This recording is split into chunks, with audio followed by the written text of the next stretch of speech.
Greetings, Aquaba, Beva Kasha. Welcome, one and all. Dayo Dayo, Bayete Bayete. Welcome to Indaba, the place where knowledge grows. The voice of the Emancipation Support Committee, certainly the voice of the people.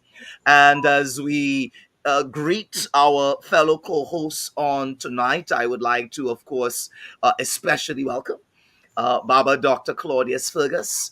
I call him the most down to earth, available, accessible scholar of any discipline within the Caribbean region. That's my story, and I'm sticking to it. Certainly a man of many, many hats. Tonight, we look forward to the Africa report to be delivered by him. Of course, we would not be complete on tonight were we to not have the very elegant, the very graceful, the very dynamic revolutionary.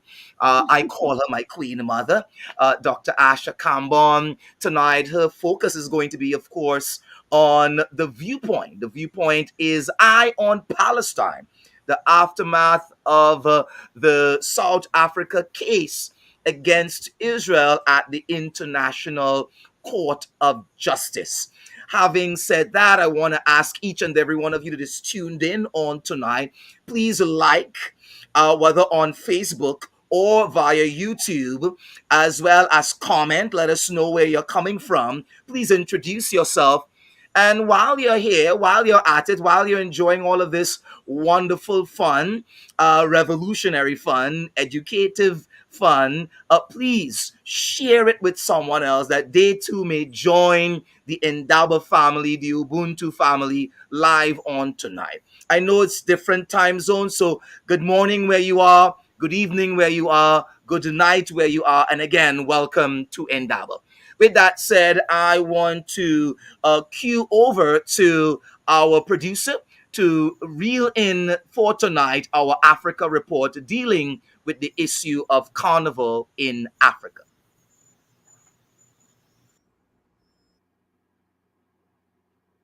Festivals in West Africa, but very few qualify as modern carnivals. In this week's edition of the Africa Report, we look at two of these carnivals in West Africa. The first is a Ghanaian product. In 2012, Osu, a suburb of Accra, the capital, celebrated the Osu Carnival, the first for the city. In 2013, the carnival expanded as the Accra Carnival, an event I participated in.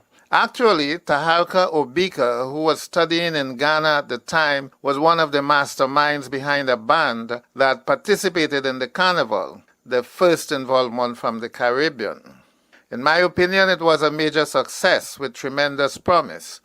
The carnival grew somewhat in 2016 as a 3-day event with music and dance groups from across the country and with participants from Nigeria, Togo, the Seychelles, and Trinidad and Tobago. The carnival's restriction to Black Star Square probably negatively impacts its popularity as a street festival, however. The African carnival that made it on a much grander scale on the world stage is the Calabar Carnival in Cross River State, one of the 5 states comprising the South-South region of Nigeria. Calabar is the capital city of Cross River State, the only site of the carnival. The 3 main ethnic groups of Cross River are the Ijaham, the Bakwara, and the Efik, a subgroup of the Ibibio.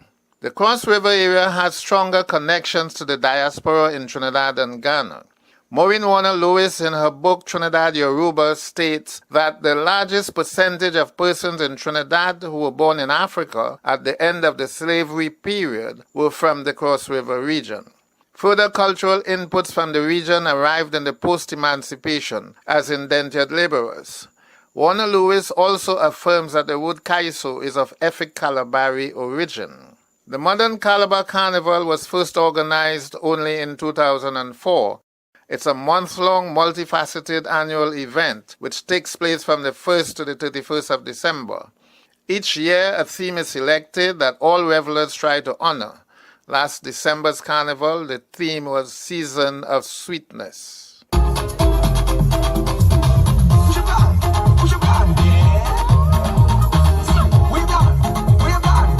The final week of December is called Carnival Week, when the costume bands parade the streets. But the first 3 weeks do not have a dull moment. They feature street parties, fashion shows, art shows, traditional dances, ekpe masquerades, food competitions, and more. The mastermind behind the launch of Calabar Carnival was State Governor Donald Duke. He wanted to turn Cross River State into a #1 tourist destination for Nigerians while using the carnival to showcase the local heritage. December in Calabar is a time for festivities, fun and relaxation. It all started with Donald Duke, upheld by Senator Learley Noke and sustained by Professor Ben Ayade, popularly referred to as the Digital Governor, who took the carnival to a whole new level by introducing the International Carnival and Bikers Parade. The Calabar Carnival was partly influenced by the carnivals of Trinidad and Tobago and Rio de Janeiro, but it resembles neither of them. Although it apparently borrowed some Trini vocabulary, such as Jouvet, Band of the Year, Children's Carnival, and Traditional Carnival, Calabar Carnival is uniquely Calabari. In fact, Calabaris boast that it was their people who were taken during the Atlantic slave trade that were responsible for the bright, colorful costumes of carnivals in Brazil and the Caribbean. Also, the use of masks, feathers, and other decorative items, as well as carnival dances. The site claims that the rhythmic drum beats of diaspora carnivals, including samba, soca, and steel pan, have their origin in Efik musical culture. Trinidad Yorubas may want to challenge this assertion. Like many Caribbean carnivals, the Calabar Carnival is primarily a tourist product, but more than in any Caribbean country, it is Pan-African and international. Today, the Calabar Carnival draws some 2 million revelers from 35 countries, including non-African countries. Hello, my name is Anastasia. I'm from Ukraine. My name is Mugenzi Jean-Marie. I'm from Rwanda. Hello, everybody. I'm Ivana, and this is my team, and we are all from Croatia. Hello, we are from Indonesia. My name is Ashanti, and we are representing Mexico. Fearing the drift away from its African conscious agenda, in 2018 the theme of the carnival was Africanisms. South Africa has dominated the international competitions with their unique dances, which unfortunately we cannot feature here. We won the Calabar Carnival 2018, so we are looking forward to win again because we are born winners. One of the main Calabar Carnival websites recognizes Carnival as an original African phenomenon and gift to the world. It affirms that Carnival began in Africa about 5,000 years ago in Kemet, ancient Egypt. It says that the Roman Empire adopted it, and that's how it became woven into the fabric of the Roman Catholic Church, which spread it to many parts of the world. Under the 2018 theme, Africanisms, revelers portrayed various aspects of Kemetic or ancient Egyptian civilization. The main distinguishing features of the Calabar Carnival are the length of the street parade, some 7 kilometers long. That's as far as from downtown Port of Spain to Barataria.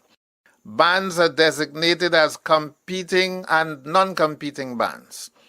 Thirdly, there are only 5 major competing bands, each distinguished by unique colors. Each band comprises up to 10,000 revelers who do not pay to play in the bands. The bands pay them to play their mask. Calabar is not a jump-up event as it is a dance-up event. All moves are choreographed for all bands. In this way, Calabar Carnival is more theater than Caribbean carnivals. Along the 7-kilometer parade route, there are 4 judging points where revelers put on special choreographed performances for the judges. The prize money is huge. 50 million naira for Band of the Year. But most revelers don't know and don't care about this. One day of Carnival Week is reserved for Children's Carnival. Another day features Traditional Carnival. Traditional Carnival, however, is not about resurrecting or preserving traditional masquerade, as in Trinidad, but promoting and showcasing traditional Calabar and African values, arts, symbolisms, etc., which of course includes traditional masquerades. I conclude this edition of the Africa Report with a quote from Nsima Udo of the University of Western Cape, South Africa. Udo states, in the Calabar Carnival, the street plays a prominent role in performance and visuality.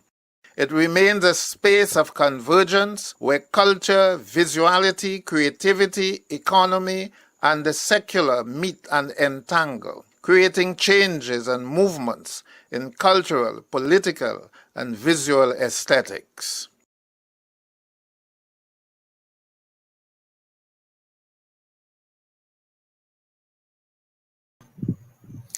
Yes, well, I hope I did justice to that in relation to what our interviewees are going to tell us this evening about almost the same topic, theater, the street as a stage for not just drama, but for history, for expression of cultural, spiritual aesthetics, and so on.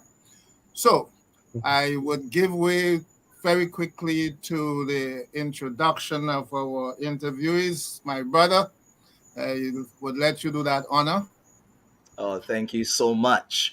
You are too kind. What do you even begin to do when you are graced with such star studded cast members whose bios allow for perhaps 2 minutes each? And you perhaps have 30 seconds with which to do it.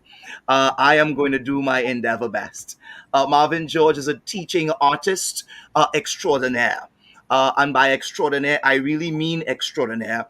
Working alongside of the very greatest, as it were, thespians, playwrights, directors of our contemporary time. He himself has earned a BA first class honors in theatre arts from the University of West Indies, later awarded a Commonwealth scholarship to read for an MA in theatre and development studies at the University of Leeds, and a UE postgraduate scholarship for the PhD, as it were, in cultural studies.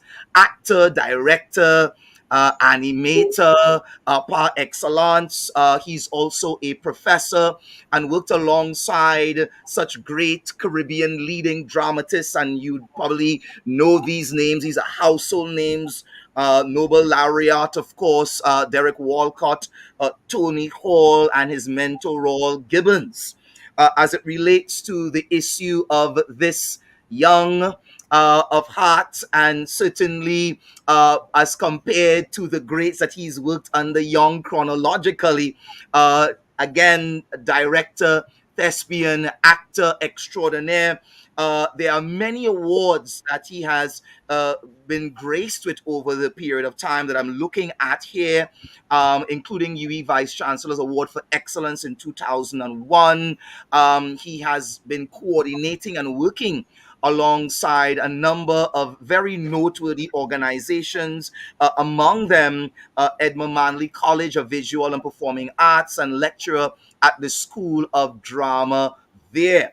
Not to be outstaged, his female counterpart is a multidisciplinary artist from Trinidad and Tobago, Abeo Jackson, interested in and engaged in ongoing creative diasporic Jamet discourse. She has to define that for our audience, exploring the powerful narrative of Afro-Caribbean feminism coupled with ideologies of indigenuity, maroonage, and of course, she's geared towards the deconstruction of capitalist and post-colonial frameworks and the establishment, while of course further exploring the underpinnings of art as advocacy. She too has been an award recipient, so we have some awardees here par excellence.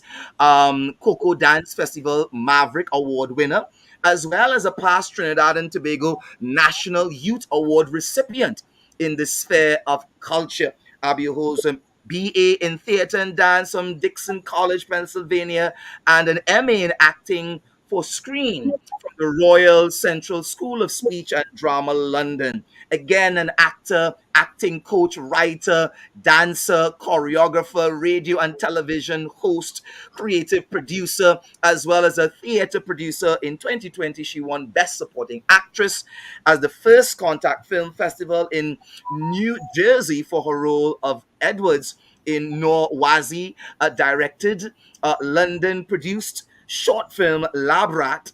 And of course, she's also American, a proud American. Shout out to my Maruga posse. I too am American myself. As a creative cultural advocate in Trinidad and Tobago, recently completing the first installment of an ongoing work in progress docu-theater film I Am American, which was selected as a feature at the 2021 Film and Folklore Festivals. Ladies and gentlemen, Facebook audience, YouTube audience, Indaba audience, I present to some and introduce to others Abeo Jackson and Marvin George. Thank you so much. Welcome. Welcome to Indaba. Thank you so much. Wow. Where did you find that bio? Yeah, good one. Throw the host under the bus, why don't you? But we are very happy to have you on tonight. I'm gonna kick it over to Dr. Fergus and Dr. Asha Kambon. I'll allow them to bring the first salvo of questions. I'll keep mine for last. They will remove the shine from the board. So over to you, Dr. Fergus. Yes, I had a question that I would have liked to ask about the diasporic Jamet discourse. But I would start off by asking both of you to connect the Africa report you would have just heard to the discourse on carnival and carnivalesque events and so on in Trinidad and well, I'm limited to the Caribbean diaspora, right? But you can go elsewhere. What connectivities do you see there? You know, and what is done, particularly in Calabar. Calabar has the major carnival in the entire continent. You have about 1 million people on the streets. And you know, during Carnival Week, and the broadcasts about 50 million live audience. So that theater is a dynamic communication that you have. Powerful. All people from all over the continent come not just to watch, but to play in the bands and so on. You know. So what are the connectivities and what perhaps lessons can we draw from what you have seen there? Okay, but may I, before our really special guests begin to explore that answer, can I ask them to intertwine in that this discussion of where's Trinidad and Tobago Carnival today? There are lots of people who are despairing. They want to know, is it theater? Is it business? Is it culture? Is it authentic? Have we lost the authenticity? What is going on? And can we differentiate between music and what goes on the streets? So I would like you to throw those concerns into that big question Dr. Fergus has asked you as an opening sample. The floor is yours. Well, good luck. Good luck with that. Good luck with that. Yes. Any one of you can kick off. Any one of you are qualified to speak to it. Yes. Marvin, you yeah. That Africa report brought such joy to my heart. Marvin and I were just part of the cohort of PhD cultural studies students that would have gone to Ghana for the Carnival and Masquerade Arts Conference that was held in Winneba. So this kind of discussion in terms of tracing and mapping diaspora as it pertains to our carnival expression and embodiment is very, very recent. It's ongoing for us. And there was something that jumped out at me immediately in looking at the report. There was one day we were on the bus and we were stopped in traffic. And there were, so, you know, in Trinidad, we have the equivalent of our young boys and them, they will wipe windscreens at intersections. What seemed to be the equivalent, especially as they were getting ready for Dirty December in Ghana, in Accra, was what distinctly resembled a Jab Malasi Mas, right? Something like a cross between Jab and Sailor. And it was so familiar. So in terms of mapping, and I think that brings it the Africa report that you just did is so crucial to the conversation, because in terms of how the expression is currently manifesting in our spaces today, is that there has been a systemic and systematic erasure of African expression within the carnival in the space as it exists right about now, in favor of capitalist enterprise. We are very aware of what that is. And Dr. Kambon asked, is it theater? Is it ritual? Is it business? And many things can be true at the same time. And it's about those conjunctures all operating at the same time, and how some of those things are operating in service and disservice of each other. But the point is, regardless of what, we cannot deny the root ROOTS and the roots ROUTES of the thing as it exists in the space right about now. The danger of creolization, that very insidious thing, for me anyway. I know there are other creative academics that think creolization is the healing of the nation, but the danger of creolization for me is that there is always the potential for it to want to erase the African footprints, an African ritual, and reframe it, because it is so much in close proximity to us being very much still that plantation society. So there are all those things operating within the carnival space. The carnival space is the nucleus. The carnival space is the microcosm. Everything that you find happening in the wider society, you're going to find it happening within the carnival, which is why it is such a powerful tool, which is why it's such a powerful space, as you say, a space of convergence. And that is what we need to harness in terms of how do we use it for repair, reparation, and reparative justice, and all those kinds of things inside of this space. So for me, that's the connection. That's the connection in terms of finding the roots, the two versions of the roots, identifying them. And it's not a full stop. It's not something that you figure out and that's it. It's constantly ongoing. It's ongoing. Finding the roots, finding how we indigenize certain things, how those things speak to our lived experiences, in terms of memory and retention and all of those wonderful things that happen inside of this space. That is the magic, the beauty, the power, and the obia of the carnival. That sometimes we forget, but it is always there. Yeah, the carnival, the report. Sorry, not the carnival, but the report. The report is indicative of the energy of the time. The energy of the time is the return. Ghana, and this year of return business and people returning and so on. The return is the energy of the time. And what I mean by that is that the fact of carnival in a place named Trinidad informing the carnivals of West Africa is the reverse movement of what in fact our carnival is.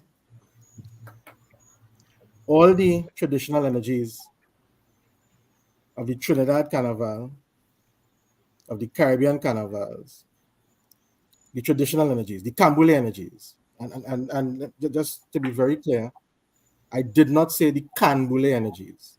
I didn't say Camboulay. I'm not talking about that. The Kambule energies, the Kambule energy, which in a kind of way is God catching kicks on all of we in humankind, right? Because on the one hand, you have this thing called Kambule, which is about burning canes, that the first set of scholars, the first round of scholars say is the root of our carnival.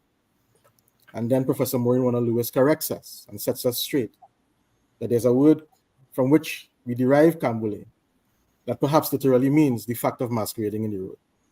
So God clearly catching kicks on all of you, right? But it is the fact that Kambule energy, Kambule, is at the root of all of the traditional masquerades of the Caribbean.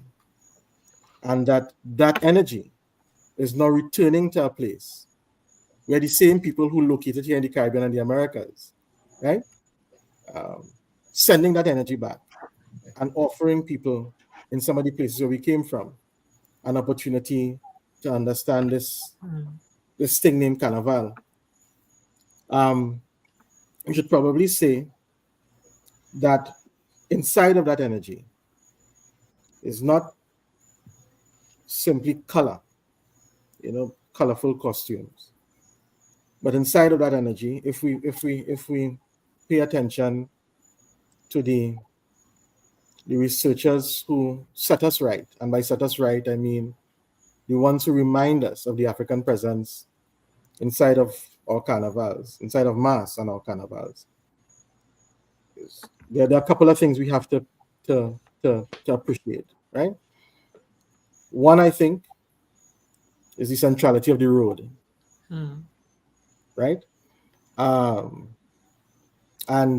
how I deal with that in my own thinking about mass and carnival is in two ways. One, by looking to the cosmology that locates the centrality of the road. So, for example, in Yoruba practice, we talk about there's a prayer. Ifa Yoruba practice, and it's in right that I came across, I stumbled across because I practice, right? Says, dancing outside opens the road. Heaven comes to earth for the benefit of all mankind. Dancing outside opens the road. Heaven comes to earth for the benefit of all mankind. So this business about the road, and then of course, if we pay attention at once to how the carnival is performed, but to the utterances, the things in the language, because language actualizes what we believe in some ways, right? So when Kitchener sings, the road make to walk on Carnival Day, Constable, I don't want to talk, but I have to say, any steel band man only vent here to break this band is a long funeral to the Royal Hospital. And then in 2024, a young fellow who probably didn't see Kitchener before sings, I feel I could run in tongue again, I feel I could ting and freedom in my DNA and all that, right?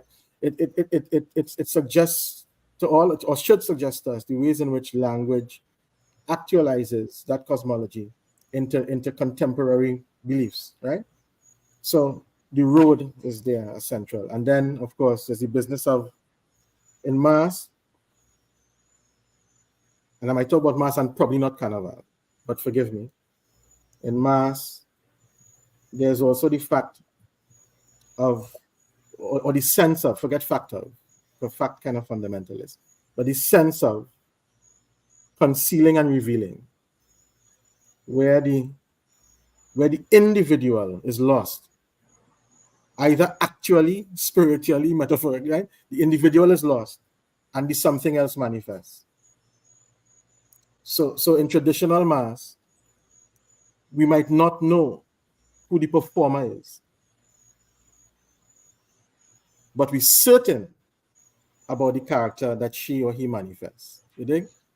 And the ways in which those things still occur or recur in our own carnival practices, and how we've offered that thing that we inherited back to the people and them on the continent from whence we came, and it happens all the time. It happens all the time,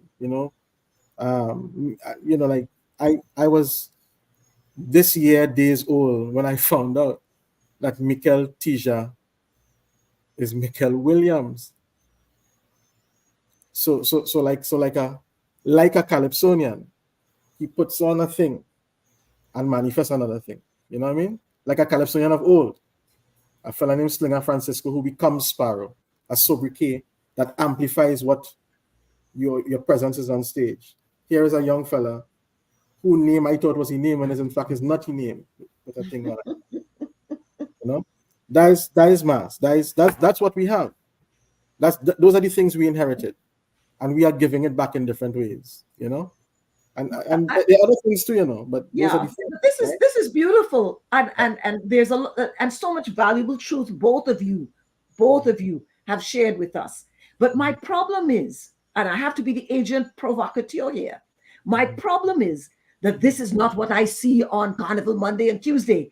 I see women in thong, and I see several bands that are all under the control of a businessman who will go unnamed on this program, and millions and millions being made. And I see, that's what I see. So that's why I said separate the music, which I agree with you wholeheartedly. Our young Calypsonians, whether they're young or old, have kept the tradition. That is wonderful. I mean, they mask. That's why they have sobriquets, and they can't get away from it. David Rudder tried to run from it. He said, okay, I'm just David Rudder. He became King David Rudder, and he can't get away from that. You see? So I understand that. But what I see on Monday and Tuesday, and what some of us think we should take back to the continent, is what we see on Monday and Tuesday. And that capitalist corporations and the money, it wants to take that back to the continent for us. And voices like your own are not going there. When I say let me jump on that and invite Abeo to respond. Right. So I'm going to interpret what you're saying, whether that is your understanding or not. So forgive me if I don't interpret exactly what you had in your head. But I'm branching off from that expression that Abeo used, the obia of the carnival. It reminded me so much of the language of Sister Ain too.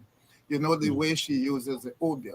So I am suggesting that perhaps what Sister Asher is seeing on the streets and concerned about is another kind of obia, the obia of capitalism. So these two obias in confrontation, and it seems as if the African obia is retreating or losing out in that space. So could you comment on that? As I said, I mean, it goes back to what I was saying about the carnival space being a microcosm of what you find in wider society. It is very much the nucleus. So Wendell Manwaran and I, Wendell is one of my mentors, and we talk a lot. And he used a term that I've held on to for this season about the space being in flux. There is something happening in the space right about now where things are changing. I mean, a simple thing as bona fide masqueraders, they say plenty of us not playing mass. We feel as though, now I know my reasoning have a lot to do with the fact that I just came back from Ghana and I'm trying to figure out what does this life-changing experience mean for me as a creative, as an artist, as an academic.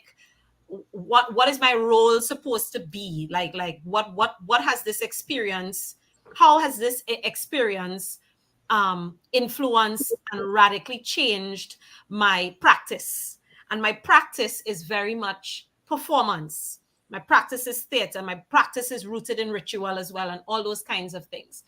But apart from me, there are a lot of bona fides, as we would say, who not coming home. They're not playing mass. The fets and them not fetting the way they used to fet. Things like that. And it's almost as though it's a signal that the thing that was always untenable in this space is being rejected. It's as though the ritual is slowly taking back that which belongs to it. If you notice, the things that are most heavily subscribed this season are the community-based type things. People going in their panyards close to their home. People going panorama. Calypso Fiesta sold out. And we could deal in semantics in terms of the addition of Marshall and all that kind of stuff. But there is something happening in this space.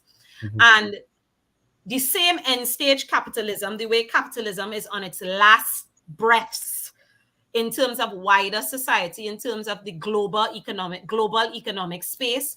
And last breaths doesn't necessarily mean that it will be done tomorrow. It just means that it's in train, obviously, as you know. And that is happening inside of the space. Now, me, I have no problem with girl and tongue. Because as I jam it to my heart.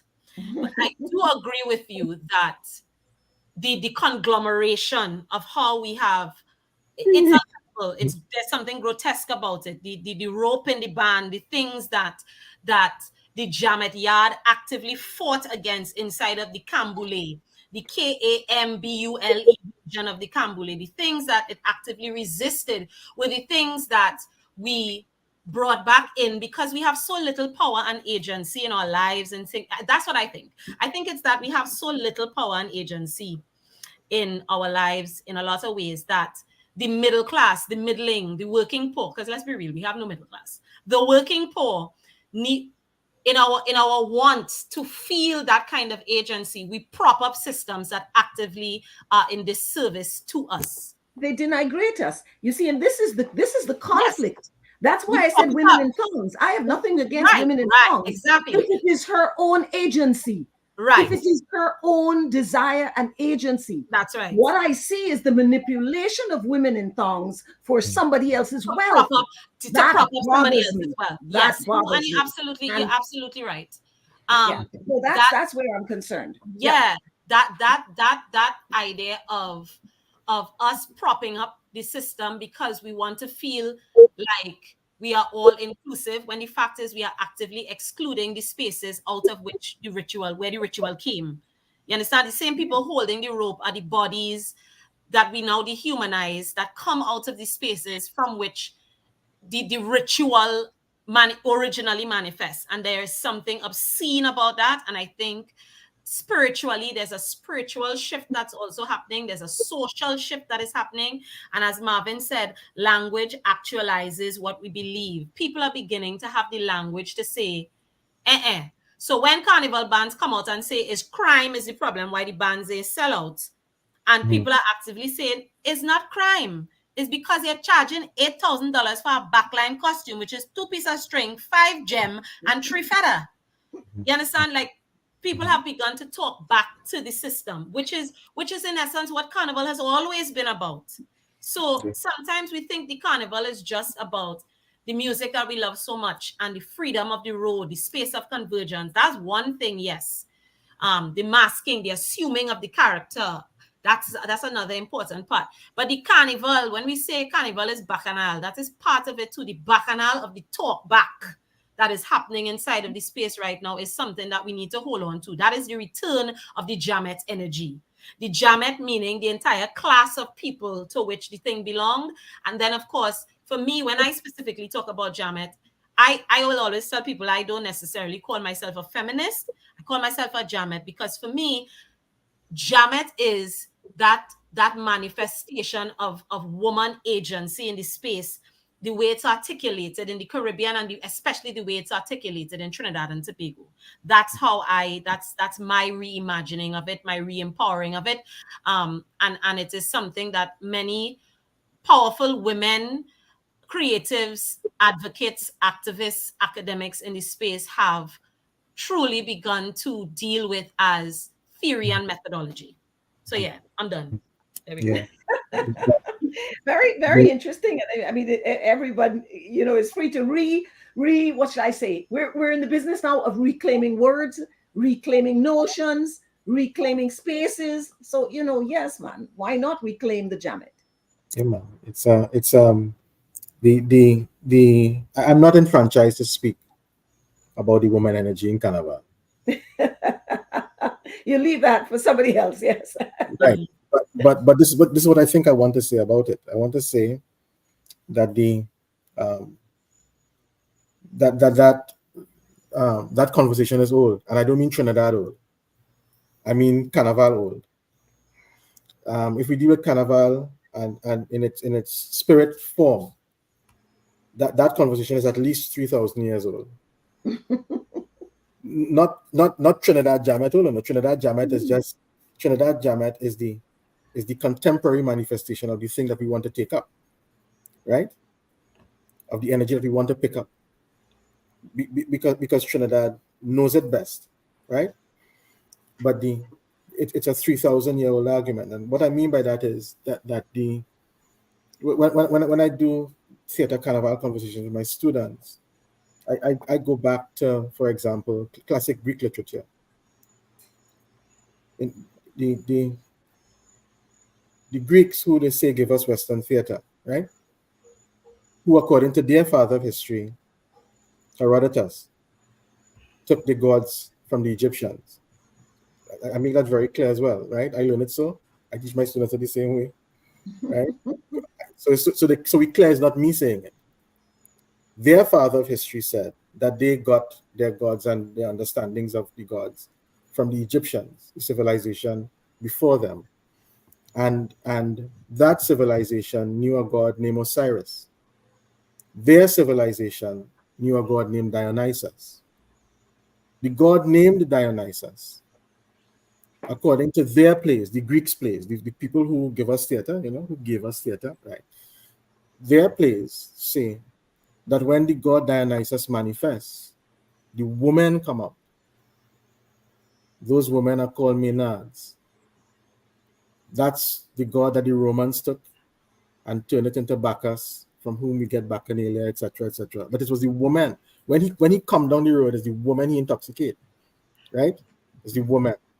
And when the women come in the road, according to the play, the classic Greek text, they are naked or half naked, right? And they possess godlike energy. In one version of the play, it says that it says they are tearing cows to pieces using only their hands. In one version of that same play, they say that when they strike a rock, we get milk and honey. I love the milk and honey thing. I confuse all conversation about milk and honey ever. Right? But the women give us milk and honey when they strike the rock. So that this business about the women and the problem with women and how they dress in the carnival and behave and perform, that's a couple thousand years old as an argument. So that part of it, I just want to put that out there and don't get involved. Good energy. Right? Just putting out there and don't get involved. But the business about the who takes the money is that one of the things that we might want to pay attention to, because I don't know that I have the answer for anything, is the ways in which there's a kind of arrogance in worldviews that colonize, right? There's an arrogance in worldviews that colonize. And inside of that that white Western capitalist worldview that colonized, right, is the sense that it will last forever, right? Not understanding that inside of economics, without myself being an economist, it had thing named law of diminishing returns and all kind of thing.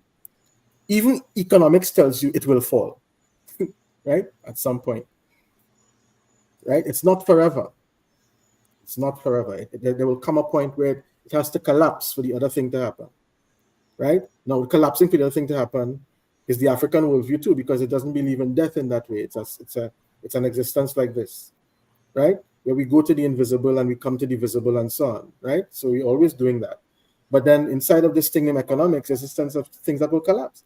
So that to assume that you will run a business that name Carnival or name Mass and take people money forever and raise the price of the costumes forever and everybody go buy it forever is also to not know the very thing that you're dancing in. It go dead.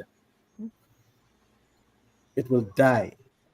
And then another thing will happen to give us more problems or different kind of problems. And we have to fight again. Because that too is life, right? Now, change is inevitable.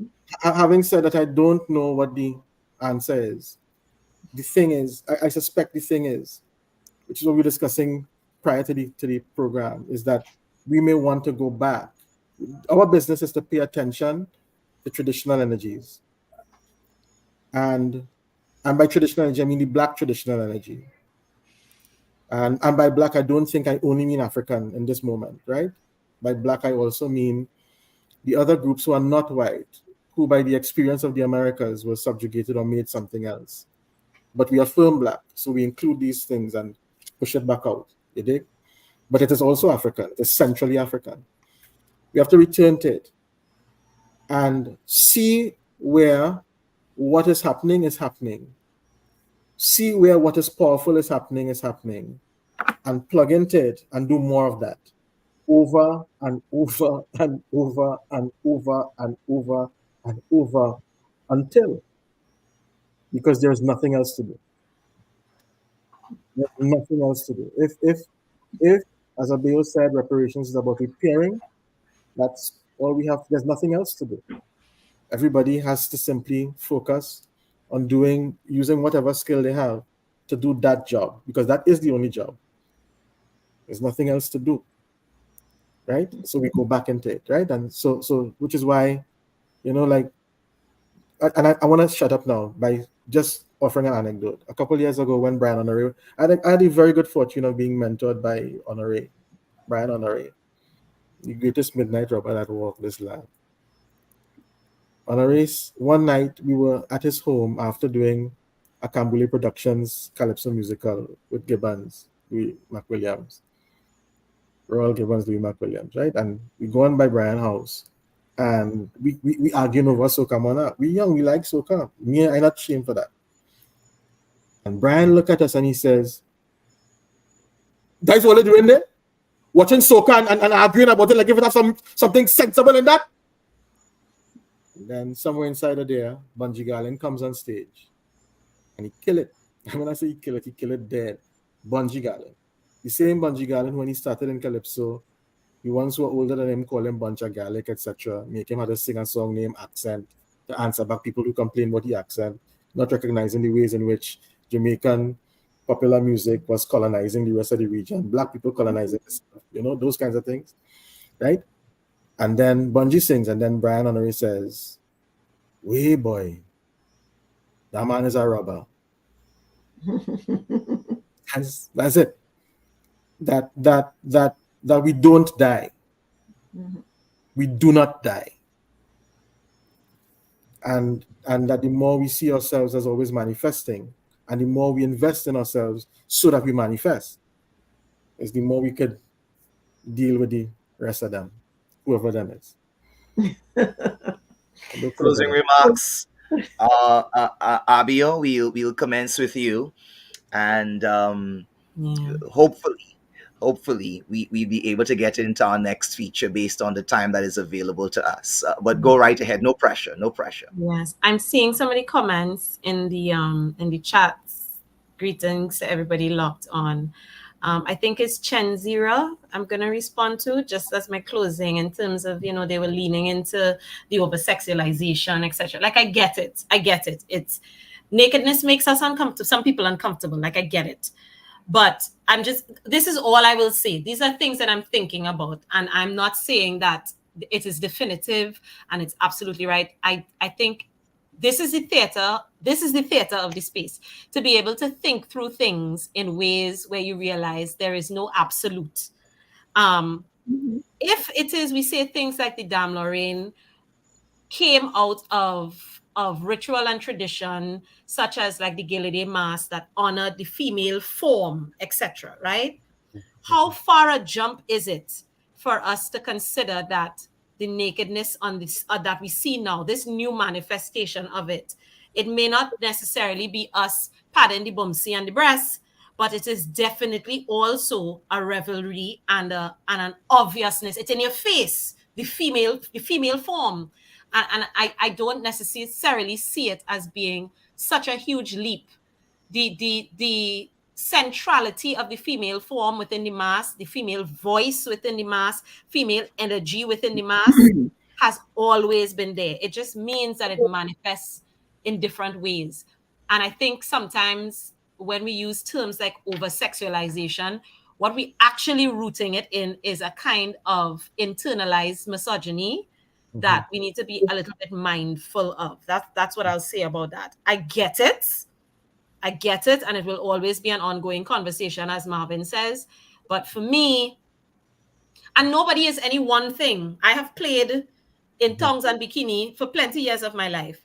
But last night I played baby doll in the traditional carnival competition. You know what I mean? Character competition. Nobody is any one thing.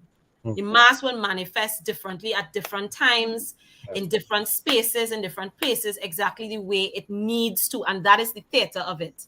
The transgression, the ability to transgress within the space is a very big part of the theater and the ritual. And that is something that we must always guard jealously. You understand?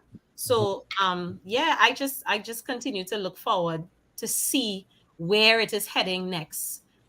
It's very much in flux. I believe it wholeheartedly, and I believe that the ritual is is forcing us to redefine the space as we speak. And that is something that excites me. Yeah. Thank you. Marvin, over to you. No pressure. Yeah. But after all that you've said, how do you condense that into a closing comment? Yeah. And it's in our lifetime, we've seen, for example, Entu Springer and company grow Kambule behind the bridge from a few people to now a packed audience. It is at once testimony to what, let's say, people looking for, and at the same time testimony to what it is when you do your work. Yeah. So that's what I mean by looking into these spaces where people doing Kambule and do more Kambule. Another space that's doing more Kambule, and this is the plug, is Caribbean Yard Campus, for which I serve as a director, along with Roll Gibbons, Suniti Maharaj, and some others, Namdi, Hodge, and others, right? And what we are doing in our work is looking at the ways in which Caribbean traditional knowledge will matter to Caribbean development. That work has to start exactly how we started, small, by simply dealing with people and building the network from here, getting a sense of the knowledges in the region that will matter to us in the development work we do.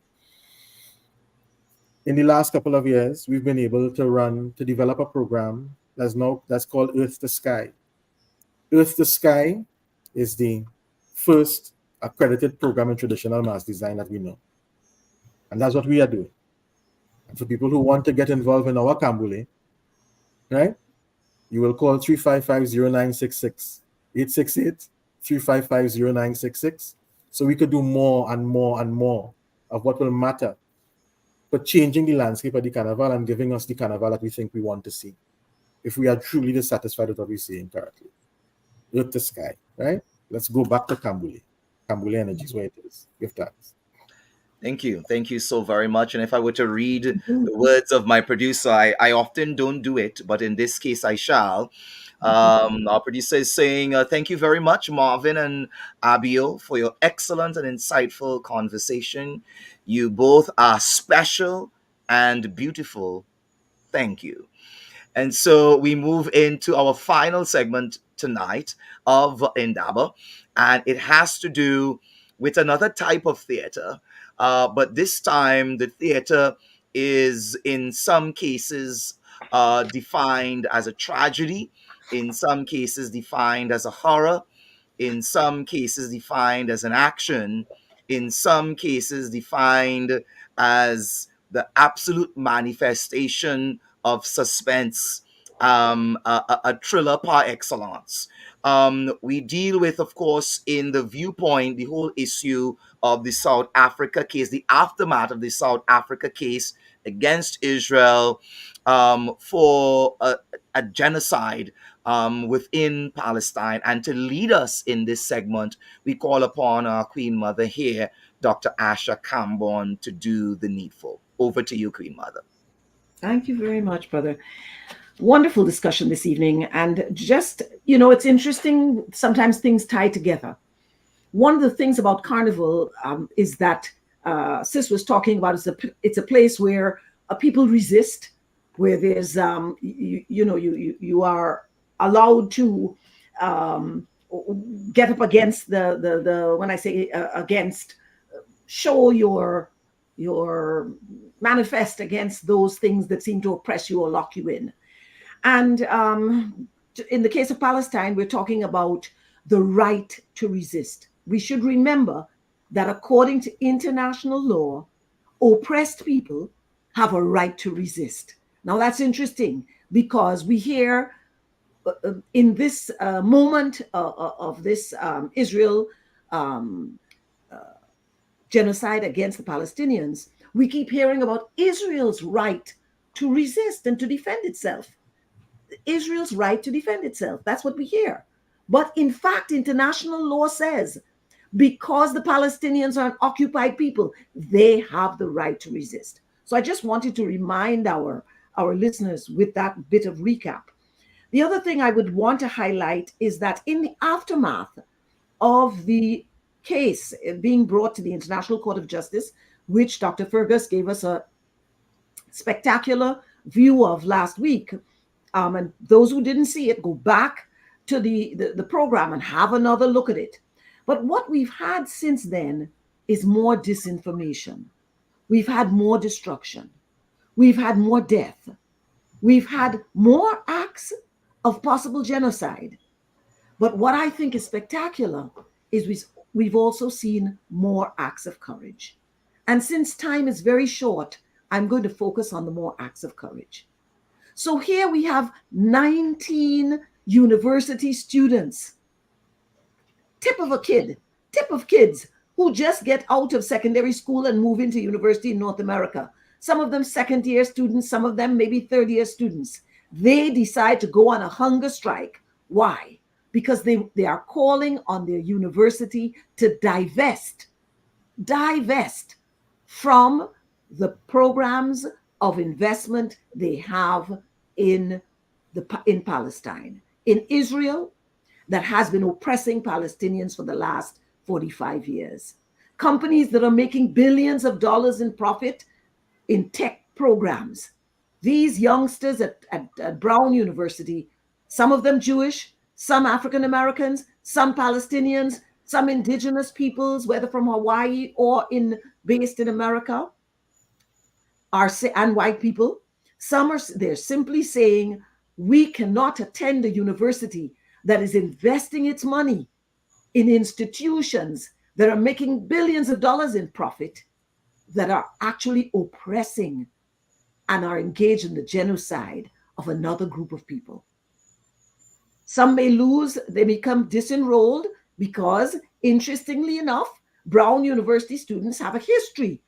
They went and had a hunger strike when the white South Africans were engaged in apartheid against South Africa. And some of them were disenrolled. And it's only after apartheid fell that Brown University caught itself and said, okay, these students really should never have been disenrolled. They have a right to complete their degrees. So these youngsters know the risk is high. And that's a tremendous amount of courage. So I thought that was one of the spectacular things we should look at, because we're seeing more courage. The more possible acts of genocide, if I may, to me, the most appalling is the one that was captured on the front page of the New York Times about 2 days ago.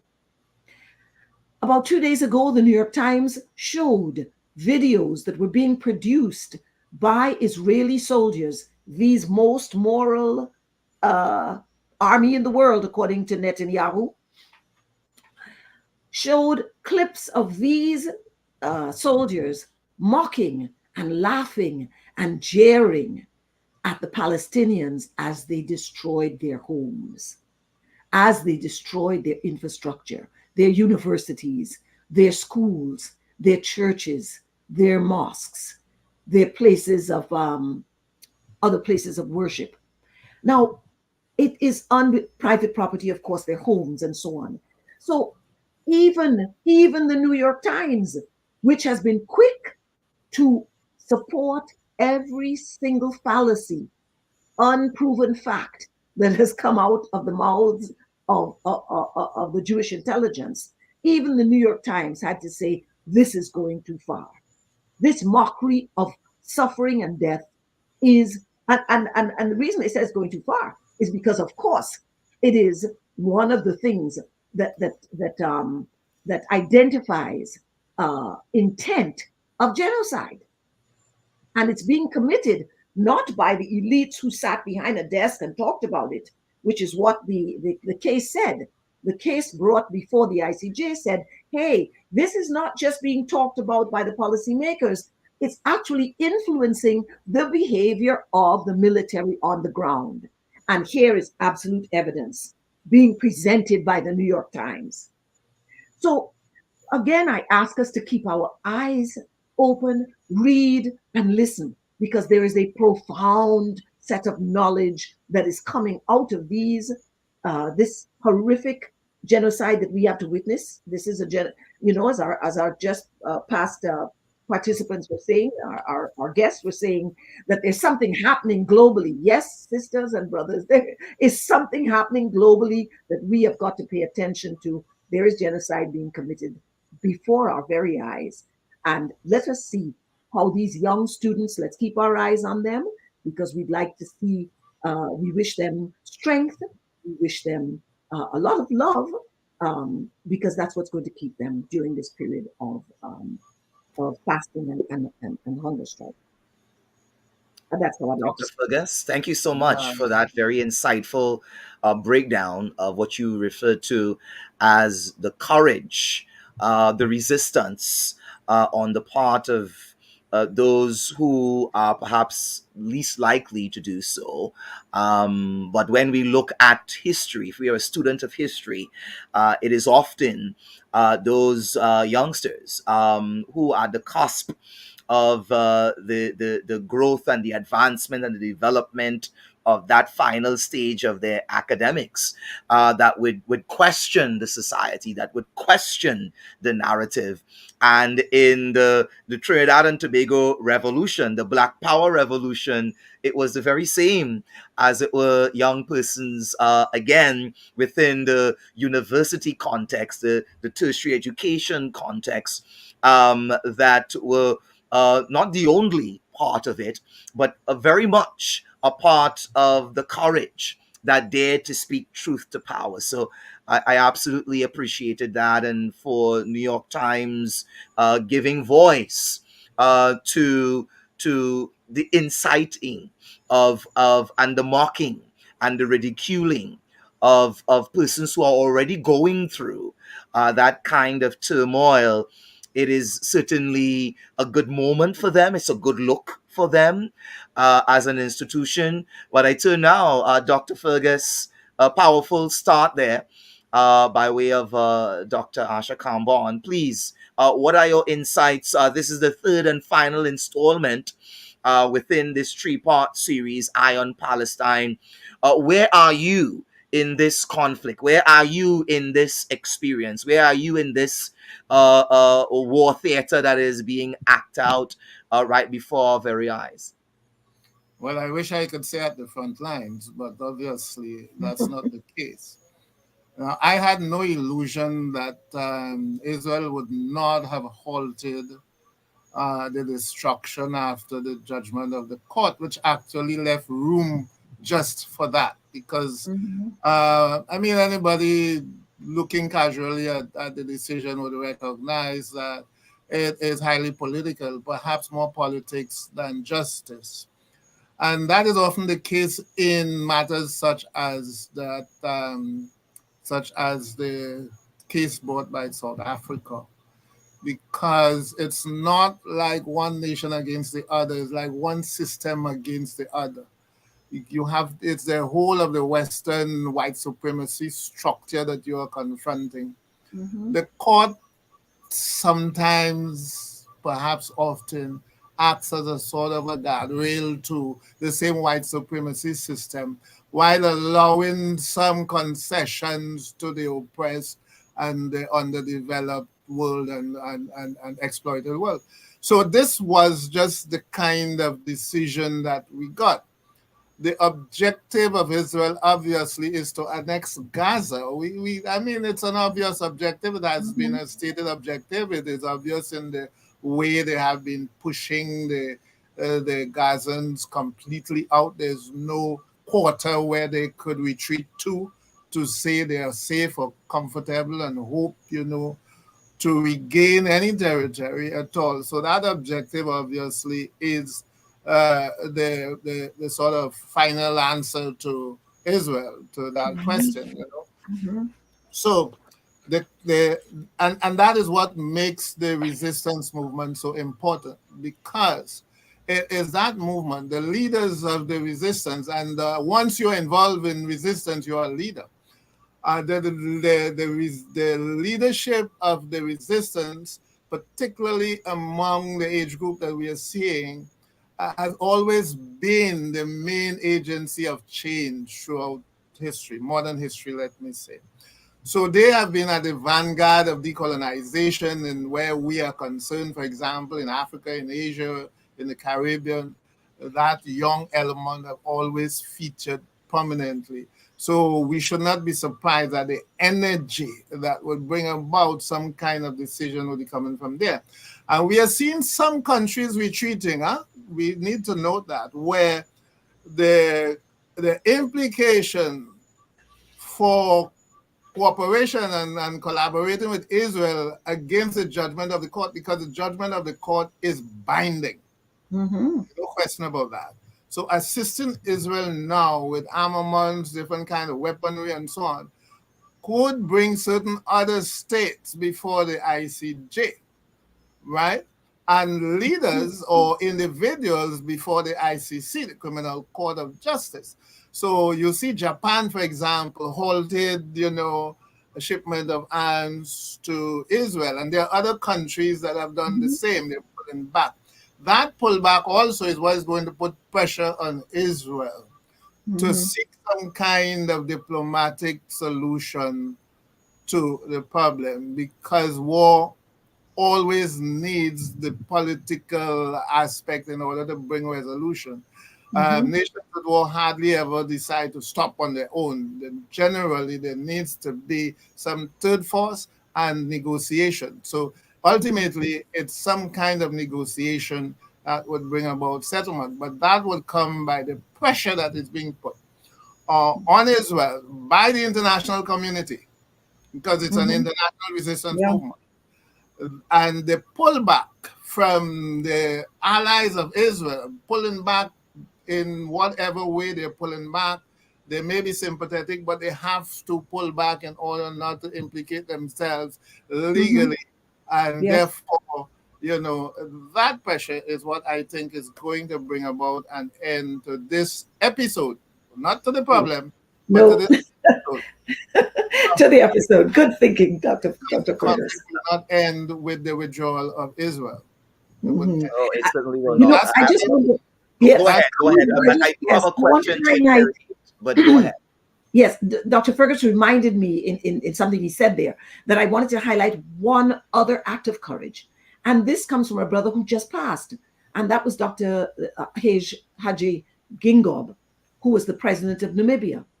And it takes a lot of courage for poor countries to come out and speak up against Israel. Because when you speak up against Israel, you are speaking up against the countries who are complicit in making Israel happen, which is, in this instance, unfortunately, or before our very eyes, America. And there you had Namibia, poor little Namibia, who has yet been able to gain back the land that the Germans and the other European powers had seized and set up their own farmers in their land, in their country. Now you have the vast majority of the population landless, in a situation like Mugabe found his country, Zimbabwe, when he got it.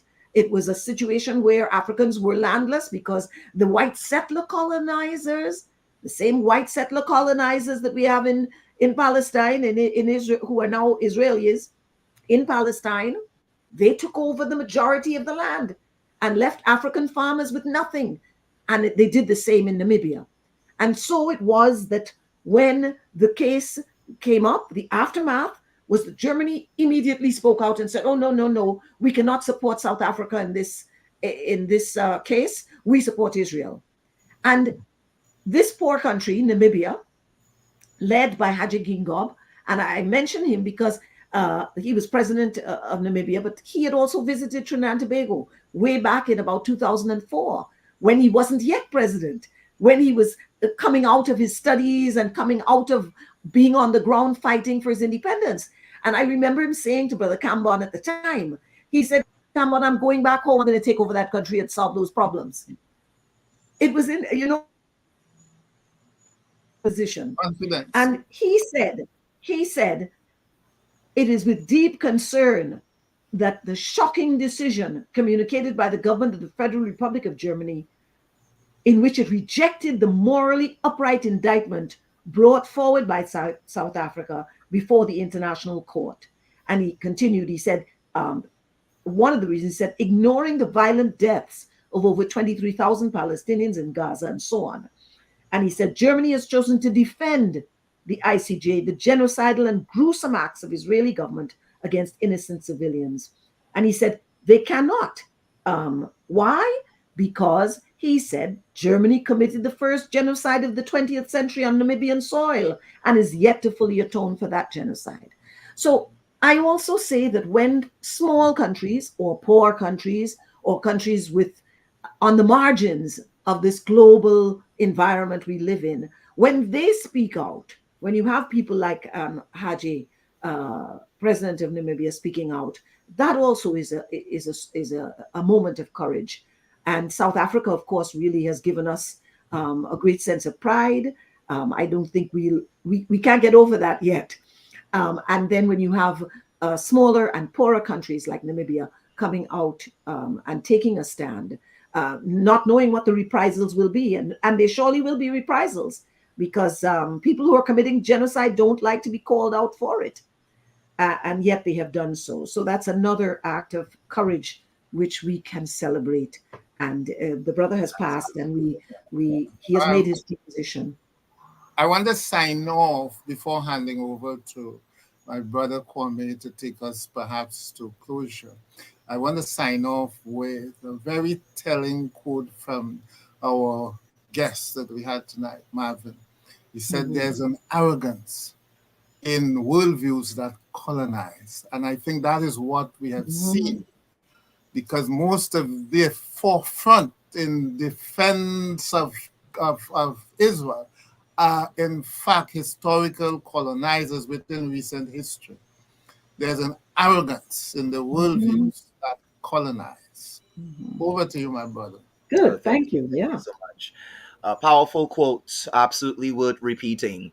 The question I wanted to interrogate, and perhaps we'll allow it to linger in cyberspace, maybe unresolved by us tonight, but I'm sure by way of those chiming in on YouTube and Facebook, and those who would perhaps listen to this or watch this, view this at some later point in time, I'm taking it, I'm borrowing it, I'm pulling it from something that you talked about.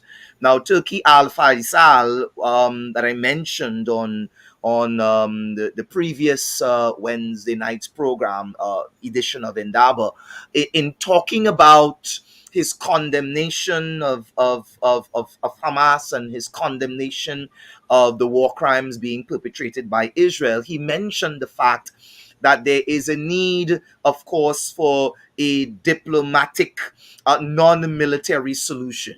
You talked about tonight, Dr. Fergus, the need for what you would refer to as a third force. In the midst of the presidential election that is taking place in the world's most powerful nation in terms of military, as well as most powerful in terms of economy, currently anyway, that perhaps may change. The economies of the world is in a state of flux. Things are happening. BRICS is happening. A number of global South initiatives are happening. That may change. But as at this time, they are the money capital and, as it were, the military capital of the world police. And they have been funding Israel to the tune of $3.8 billion per year as part of a reparations package. To them. The question is raised as they go into their elections, their presidential elections. We see Biden plummeting in the polls, some of the lowest polls ever for a sitting president, grossly unpopular. And a lot of that is inspired by the youth and is inspired by the immigrants and is inspired by those who have been watching live in living color genocide taking place and saying no more.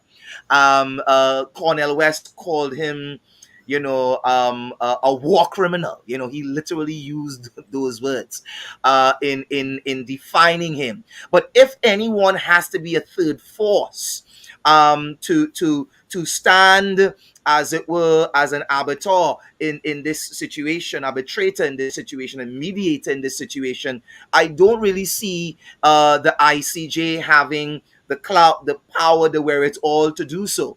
The only country that has that kind of might and right and media machine to go with it, that can negotiate such a sensitive position is talking about their right to defend themselves.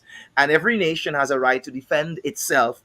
The bombing of schools and universities and UN institutions and homes, carte blanche, cannot ever be described or defined as self-defense. Now, can it?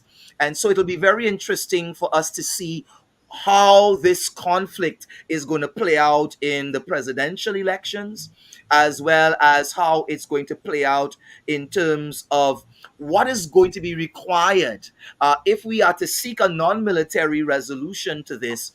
Who is going to step in and play that role of the mediator with such a convincing set of power that it could actually bring an end to hostilities? My good brother, Reverend Kwame, not to interrupt you, but there's only one power that can do it. The very power that is providing arms and ammunition and the technology, they can do it in a minute.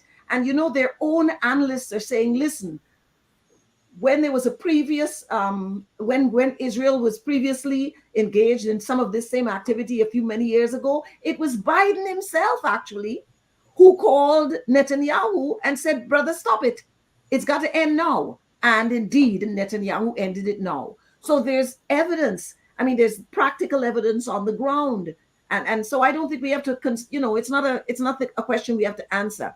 Blinken is making his rounds, and then he says, oh, Netanyahu doesn't like the position of Hamas. So we don't know if this will be able to be resolved right now. I mean, they said that at the very outset because they are that is their, what shall I say? Their modus operandi was to allow Netanyahu to do whatever he wanted with Gaza and with the Palestinians until he was exhausted. And of course, we've not seen him being exhausted as yet. So but question Kwame is correct, Kwame is correct. The politics in the United States is a major factor now this year. So that Biden may even risk going down rather than change course. That's right. Because of the political and financial resources that the Jews command in America and which they deploy for elections. So that also would be a major factor in what he can or is willing or able to do at this point in time. Go ahead, Kwame. You can take us down. It's a very interesting moment because even the Democratic Party itself is split in two. And which leader of a party wants to go into an elections with half of your membership, even those who are elected members, not just the groundswell, but half of your elected members saying, stop it, cease the war. And the other half saying, give them more money, let them continue. So it is definitely an amazing moment in American political. Take us out, Brother Kwame, and remind our audience that we will not be on air next week. Sure, absolutely. So per the advice of Dr. Claudius Fergus, we will not be on air next week. It would be Ash Wednesday here in Trinidad and Tobago, the 14th of February. So our next program is going to be aired on Wednesday, the 21st of February. And so same time, same place, same channel. We would like to thank our YouTube audience. Again, please do like, comment, and share. Tonight's program has been a masterclass, not only in theater arts and masquerade and carnival and the Africanity and the roots of it, but we also delved very, very deeply into this third installment, Iron Palestine, the aftermath of the South Africa, of course, case against Israel at the ICJ, and looking at all of the various intrigues. Again, we are not out of words, not out of love, not out of faith, But for now, we are out of time. I want to thank our producers working very hard behind the scenes. In a special way, I would like to shout out Queen Mother Zakia and a very, very hard-working Queen sister in Renee Francois for the wonderful work that they do to allow us this platform on a Wednesday night. Until the next one, Tunanitena and Kwaheri, which is to say, see you soon. Goodbye for now. Good night. Kwaheri. Good night.